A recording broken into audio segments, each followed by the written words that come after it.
یہ ہو ہی نہیں سکتا کہ درد کا سجدہ ہو اور اللہ نہ ملے، اور یہ بھی نہیں ہو سکتا کہ سسکیاں ہوں اور سسکیوں کی پکار ہو اور اللہ نہ سنے،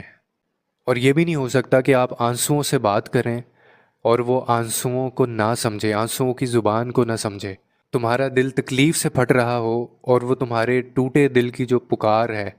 وہ اس کو نہ سمجھے، وہ اس کی تڑپ کو نہ سمجھے اور وہ اس کا جواب نہ دے۔ ہاتھ اٹھا کے اس سے دعائیں کرو، گڑ گڑا کے اس سے دعائیں کرو اور وہ کن فیکن نہ کہے، ایسا بھی نہیں ہو سکتا۔ تم ہر ایک امید اپنی چھوڑ دو، کھو دو اپنی امید، اور اس کے بعد وہ تمہارے لیے معجزے نہ کرے، ایسا ہو نہیں سکتا۔ جب اللہ کا جو بندہ ہے نا، یعنی ہم جب اپنی تکلیف کی آخری حد پہ ہوتے ہیں نا، اور پھر اللہ کو تلاش کرنے کے لیے ہم نکلتے ہیں، اس کو ڈھونڈنے نکلتے ہیں ہم، تو اللہ بہت خوش ہوتا ہے۔ یہ عمل جو بندے کا